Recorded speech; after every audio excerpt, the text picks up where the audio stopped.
All right.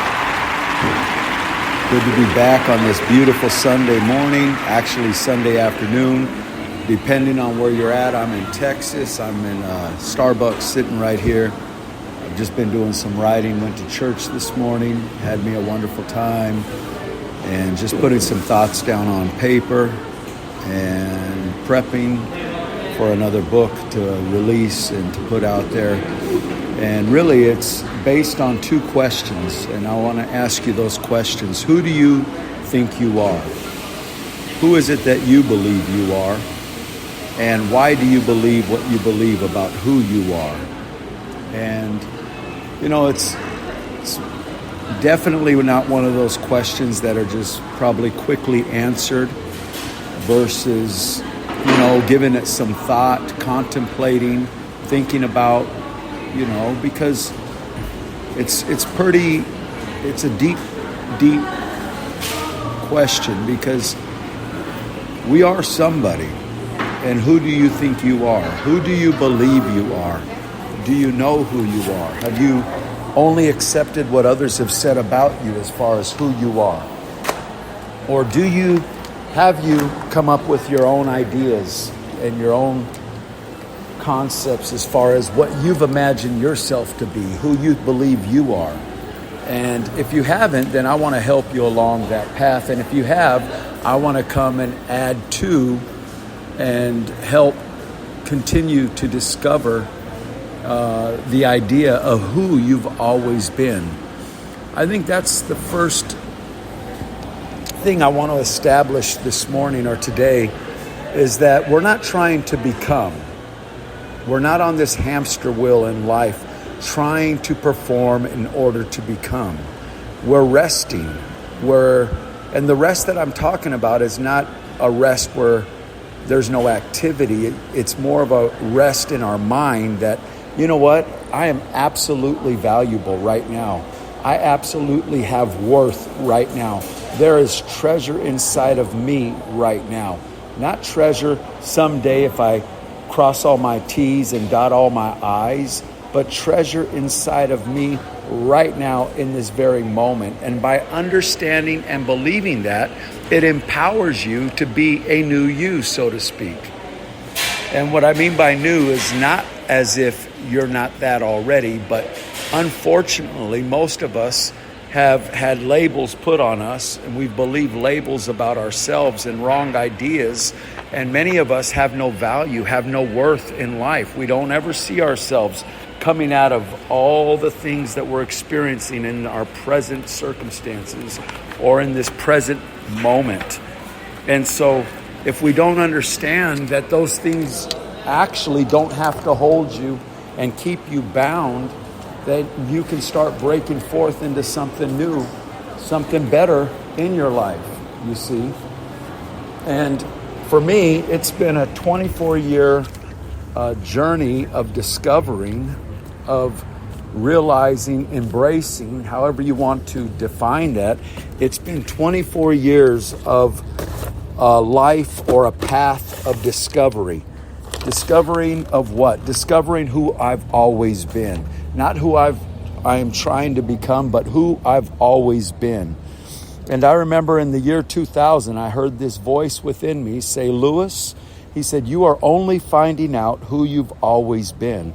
And it kind of threw me for a shock, and it pissed me off a little bit, if I could say it like that, because I was never told these things. I was never told that I was, you know, good enough to obtain certain things or worthy enough to walk, you know, in God's best for my life. And, you know, even righteous in that sense. I always was told I was just a sinner. I was, you know, always preached to the altar, always told, come up. If you've got sin in your life, raise your hand. Get right with God.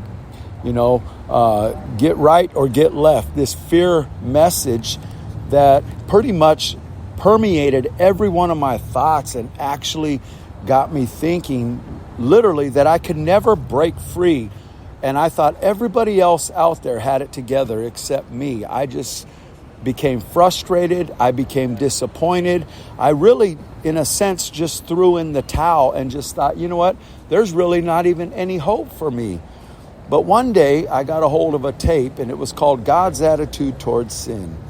And in that message, I heard a new concept of God, a new idea of God, and I heard something new about myself, and I started discovering something that I never knew to be true, but had always been there the whole time. It's kind of like gold. If I said, hey, let's go out to the mountain right now, and I heard there's some gold over in these hills, and we took our shovels, and we took our tools, and we took our, maybe our metal finder detector, and we started looking for gold.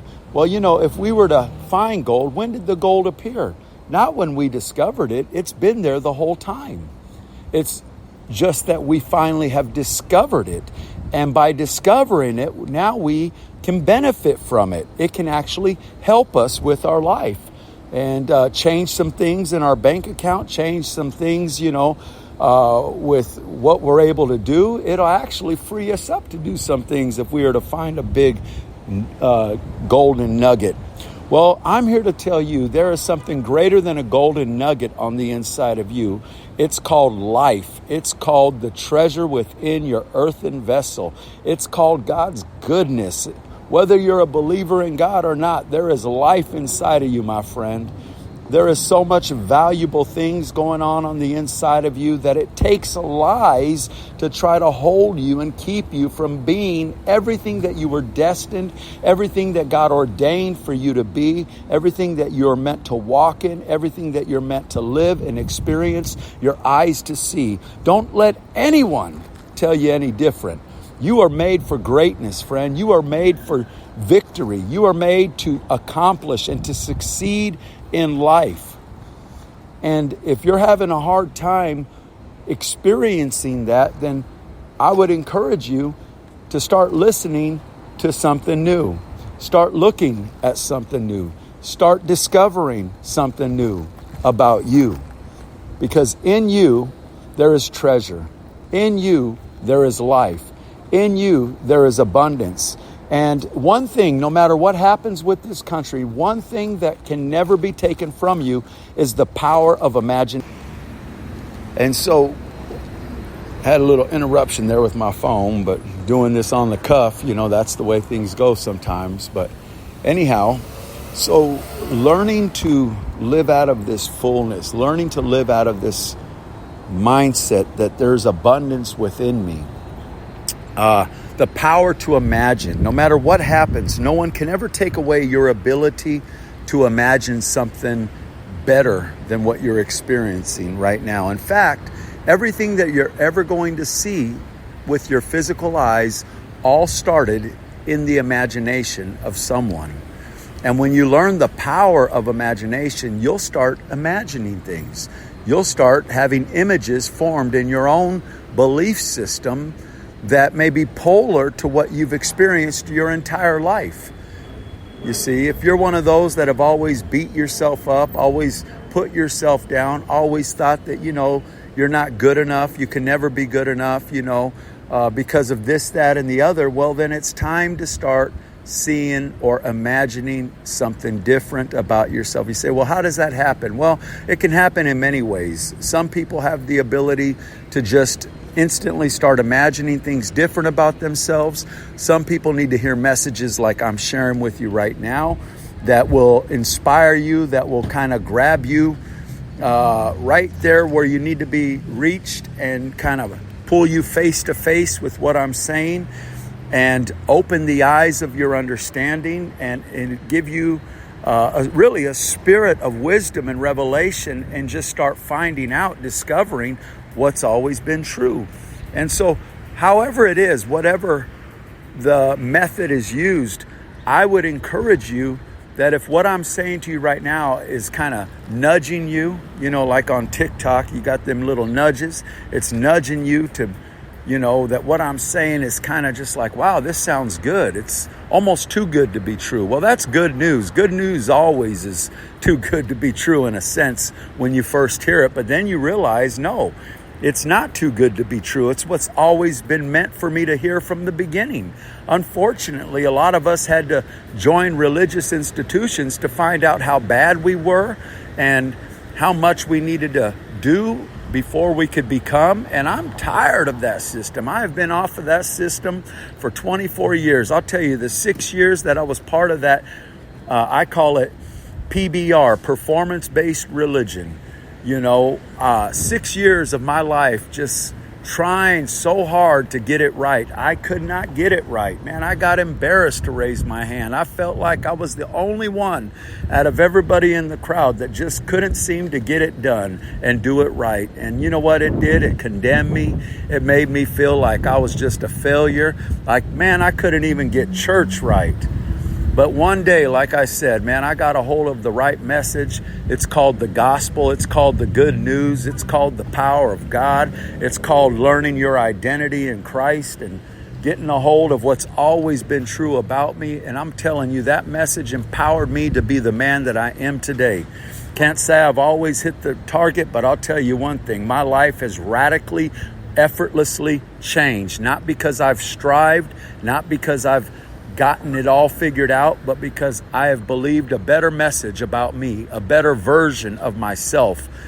And by doing so, it has radically strengthened, built me up, made me the man that I am today. And I'll tell you, days are a whole lot better than they were 24 years ago. So anyhow, I just want to drop that on you and just let you know, man, you're not in this alone. We are all in this together. Drop me a message. Let me know how things are working out. And let's do this. This is the beautiful thing that we get to call life, that we get to walk hand in hand and do these things together and share, words of encouragement with each other. And if this has blessed you, any of the messages have blessed you, man, drop a comment in the message box. Let me know. And until next time, you've tuned into God's Convo. I'm your host, LY. God bless you.